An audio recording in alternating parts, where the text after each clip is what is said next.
What's up, tribe? How you guys doing? Go ahead and hit that subscribe button, and I hope you like this video. This is your review of Love and Marriage DC Season 2, Episode... What was it, Episode 3 or 4, child? I had the right one in the description box. But we start this episode where we left off. We have Urana arguing with Winter over... Child, here's the thing. I'm going to need people to start learning the definition of words. Words mean things, okay? A receipt is proof of purchase. You go to the store, you buy something, they give you a receipt. That receipt is so that you have proof that you have purchased this item. Sometimes you need to show the receipt to get out the door, i.e. Walmart. Sometimes you need to hold on to your receipts because you purchased something for a business, you need it for your taxes. Sometimes you need a receipt because you have to take it back and you have to prove that you actually paid for it to begin with. So when you use the word receipt, a receipt is not somebody gossiping. A receipt is proof that what I'm telling you is true. So Winter kept saying, I got these receipts, I have these receipts, I have these receipts. These people are saying these things about you and you need to check your inner circle. Well, first of all, the stuff that Winter read was stupid. They shipped Jason off to a school and the only reason why the mother moved in was so they could run the streets. First of all, it sounds like that Jason did go to a special school for the blind. And I'm sure it was a school to help him get his education, to earn some independence, that specialized. It was probably a very good school. And I think somebody even told me what they think they know what school it was. It's a very good school, okay? Was it a residential school? Maybe. Does that mean that they didn't want to be bothered with their son? No. And that's not necessarily somebody in their inner circle. But a receipt would be proof that Jamie and Urana neglected their son. They shipped him off, never visited, never sent him any clean clothes, never, whatever you were supposed to do for the child. And I think, like Urana said, a blind man could see that they take care of that child. Well, he's not a child, he's a grown-ass man. But a blind man can see that he is very well taken care of. And I don't believe that they neglected him at all, period. So when you say I have these receipts, those are not receipts. That's people in your inbox gossiping. And like Urana said, why are you even entertaining it? People put stuff in my inbox all the time. The one thing about these reality shows that I have found out is the minute people find out that you're gonna be on a reality show, now everybody that ever knew you got something to say. Your sister, cousin, uncle, brother, friend went to school with his cousin, uncle, friend's brother that went to jail and saw him on the corner. Now all of a sudden they know somebody's life story. Girl, Winter, you just needed a moment in a scene and you were trying to get Urana's attention and Urana kept ignoring you. And she finally gave you a little piece of attention. And it was just a mess, okay? It was just Winter trying to be Winter, child. Just begging for a moment. And Urana told her, listen, at this point, you just keep my name out your mouth. I'll keep your name out my mouth. And we'll coexist and we will move forward accordingly, okay? Then we have Ashley going to visit her mom. And she said she was going back to her childhood home. It's the first time she'd been there in 20 years, child. She said she wanted to talk to her mother and let her mother know what's going to be in the book. So she basically won't be blindsided because she's very candid about her relationship with her mom in the book. I have the book. Do y'all have the book? Have y'all gotten Ashley's book? Okay. It is. She's very transparent in this book about her life. And I interviewed her. Go check it out on my playlist. And she was very candid about it. And what it sounds like is that her biggest issue with her mom is that when she was 16, her mother left the home, moved in with a dude, and basically was living her best life. So here's the issue. The two of them are never going to, well, never is a strong word.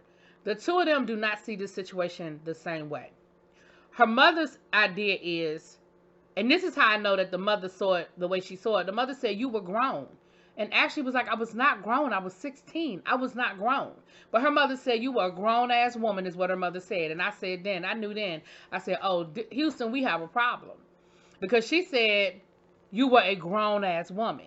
The fact that she thought that Ashley was grown at 16 tells me that in her mind, she's justified whatever it is that she did. Now, what it sounds like through the argument, because they ended up getting into an argument.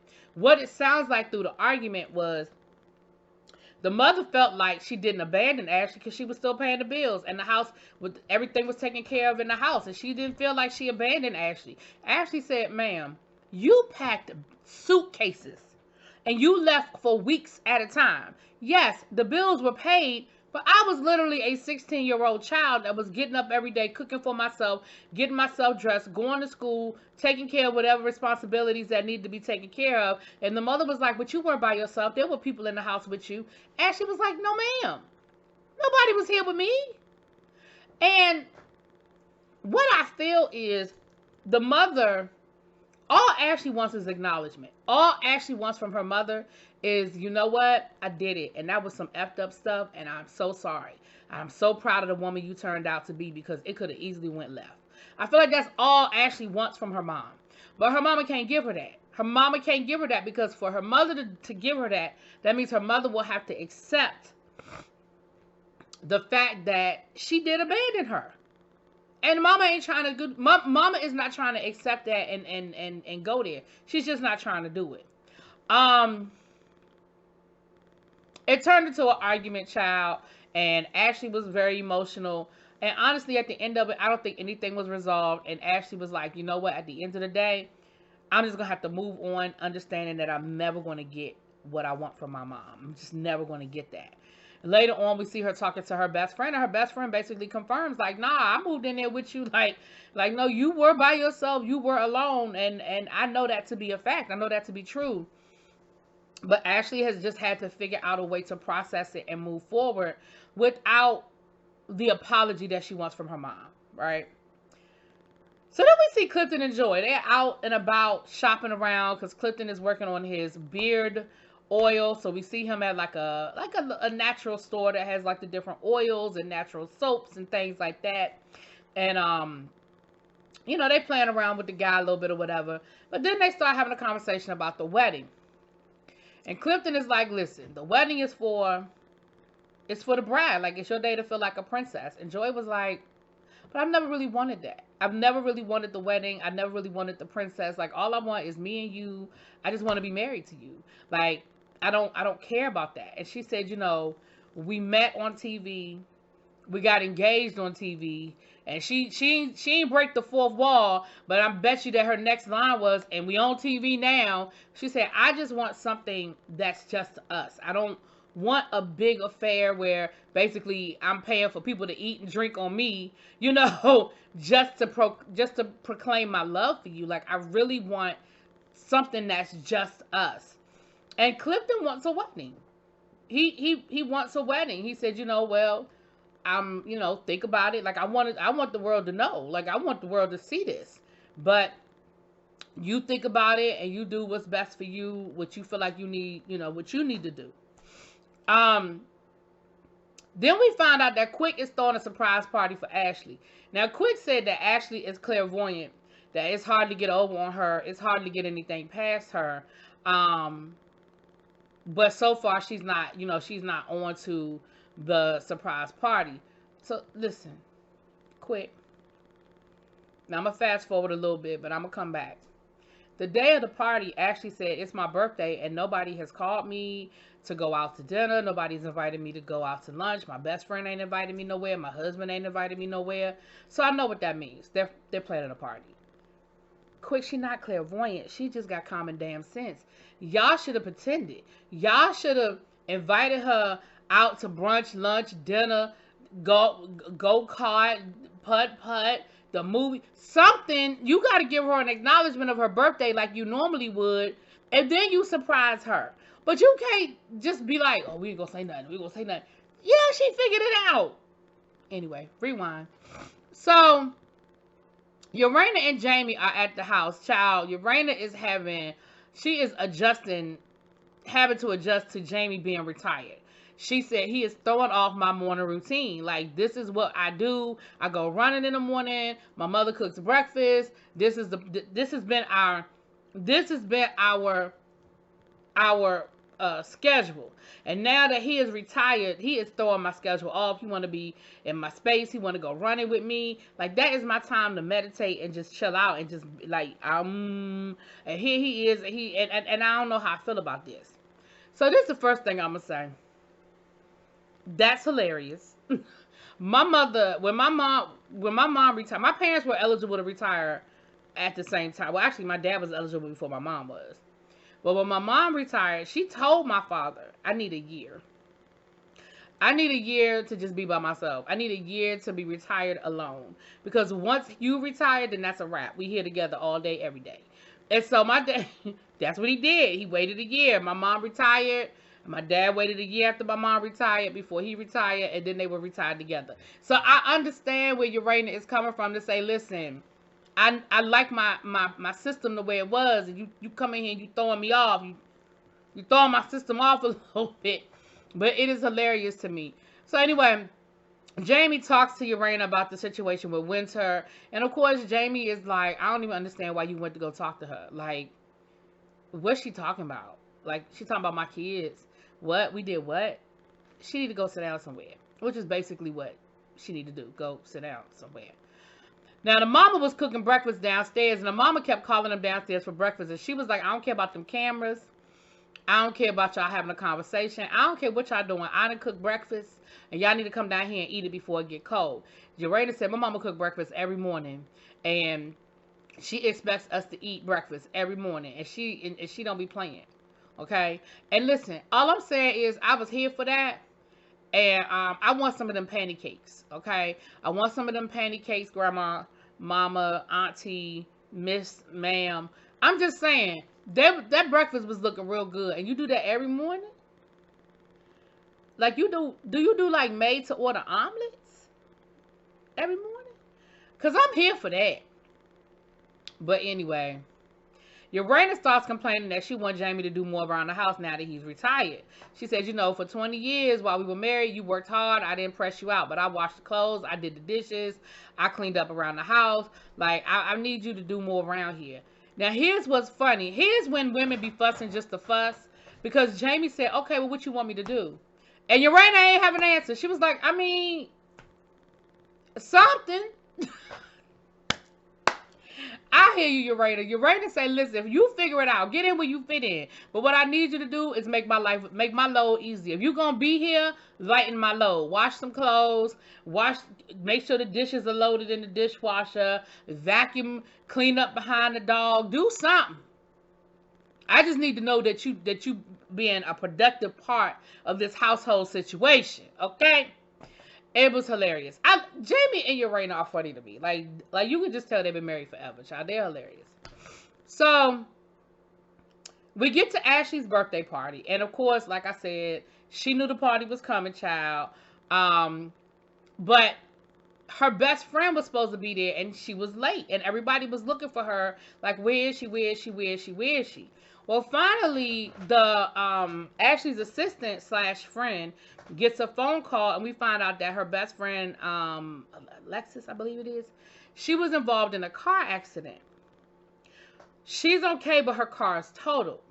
Quick makes the executive decision to not tell Ashley. He said, listen, if she were in the hospital, if she were hurt, it would be a wrap. Party over, we out. But she's okay. She's a little shaken up, but she is physically okay. This is her night, and I want her to enjoy it. I'm going to tell her what's going on, but right now, I want her to enjoy her party. So listen, there are two ways you can look at that. I definitely understand where Quick was coming from, but I absolutely, if I were Ashley, I would have been pissed.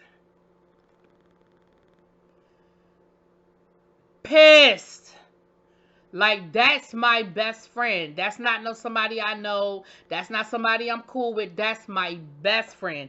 We got smiley face tattoos together, right? And for you not to tell me that something happened to her to the point where her car is totaled, nah, bruh. And the thing is, we didn't see anybody actually talk to the best friend. So the assistant got a call, but when they kept trying to call the best friend back, she wasn't answering the phone. I'm on the first thing smoking. I'm out. I'm on the first thing smoking. You know what I mean? And I understood, but I definitely understood where Quick was coming from too, to say, listen, she like my sister too. Like, we friends for real, for real. And If I thought it was an issue, I'd have been out, you know. So, but so they get to partying and they dancing and taking shots and they drinking. So we have this conversation between Quick, Ashley, Urena, Jamie, and Black, and what's her name? Sherelle. So first of all, we had this conversation about the Joy situation. So here's what we found out. Joy has beef with Black, not because of band stuff like she said, but they think she has beef with Black because Black used to date one of her best friends, and then after him and the best friend broke up, he started dating Shirley, and so that's why they feel like she got beef with both of them. That's what they think. That's how they feel about it. So then, because Joy and Clifton are in Costa Rica, child, they're not here. So then Shirley was like, well, she got me blocked, and I don't know why. Like, I don't know her. We never had no problem. We never had no words, but I'm blocked. And they were like, well, damn, you know, maybe that's a conversation that y'all need to have because I'm not really sure what the issue is. Like, she hasn't really shared it with me. And that is Joy on that picture of Mumbo Sauce. I didn't think that looked like Joy. It didn't look like Joy to me, but that's Joy, a much younger Joy child. That didn't look like her. Anyway, that's her. And like I told y'all before, I remember Mumbo Sauce. I remember their music. I mean, I wasn't friends with them or nothing, but I very much remember their music. Anyway, so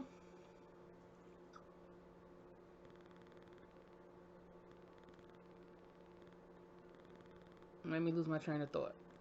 Okay, the other thing that came up was Urena told Ashley that Joy felt some kind of way about the whole, you're not a single mother, why are you talking to single mothers about being ready to love? And Ashley was like, girl, but you not. Like, I talk to you if you really feel like you need me to talk to you, but my answer is not going to change. Girl, you not. I don't know what you want me to say. You not. You not. Y'all know how Ashley is.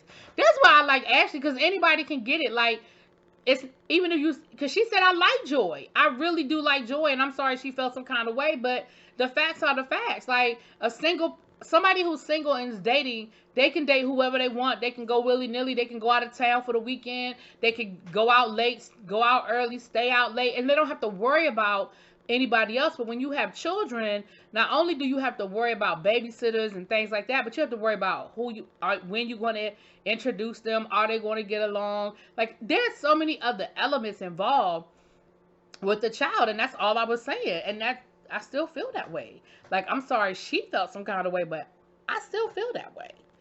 So then they got to talking about little Jamie. You know, Big Jamie was like, quick, I really appreciate, you know, you stepping in and you talking to Jamie when me and him was having our little situation at the party the other day. You know, you said the same thing I said, but he received it from you. And, you know, Quick was like, because sometimes it's not the message, sometimes it's not what you say, but it's how you say it. And he was like, you know, sometimes it's just the way, it's the delivery that may turn somebody off. I think that went over Jamie's head, not in a way that Jamie's not smart. Jamie's very intelligent, but I think it went over his head like, yeah, I did, you know, kind of thing.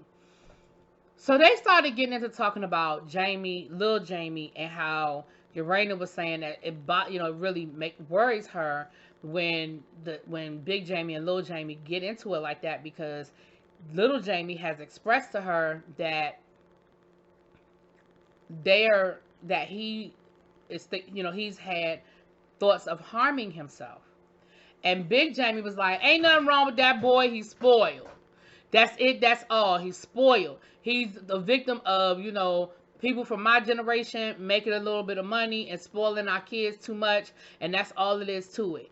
And Ashley and Quick were trying to get Big Jamie to understand, you can't be that dismissive, because even though you know your child, and yeah, he may very well be spoiled, but that does not mean that he's not thinking about harming himself. That does not mean that he doesn't have suicidal ideations, right? It doesn't mean that.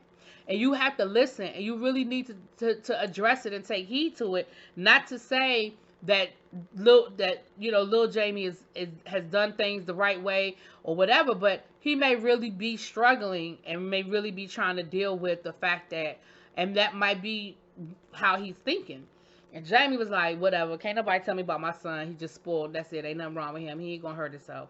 And I do think that's a very flippant attitude to have. Again, I know that's your child and you know him way better than any of us. Everybody, including, I mean, for the exception of Urana, I get it. I do. But the flip side is, Ashley was like, listen, I've been there and I've done that. And I'm telling you, you don't know what's going to push somebody to that point. And Ashley opened up about the fact that she has tried to unalive herself twice. Once when she was a teenager, probably when she was going through everything she was going through with her mother, and then as an adult. And she said, my mother has called me some of the nastiest names. And it is hurtful. So when you say these things about Jamie, oh, he's a bum, oh, he's this, he's that, that is hurtful. When it comes from a parent, it hit different when it comes from a parent. And so Jamie wasn't trying to hear it. Y'all know how Jamie is when he gets stubborn and bullheaded. He wasn't trying to hear it, child. So then they went on, they changed the subject and stuff. And then Ashley kept saying, where is my best friend? Where is Alicia? Why she not here? Why she not here? And finally, Quick pulls her aside and tells her what's going on. And of course, she's upset. And, he's like, what do you want to do? What do you want to do? She was like, I don't know. I need a minute. Like, I need to process. And Quick, I felt like because he was sort of feeling guilty and he knew she was mad, he was pressing her. Well, what do you want to do? What do you want to do? What do you want to do? And she was like, give me a minute. Like, I need to process this. I need you to chill out for a second. And that's pretty much where the episode ended, y'all. So y'all let me know what y'all think. I'll talk to y'all later. Peace.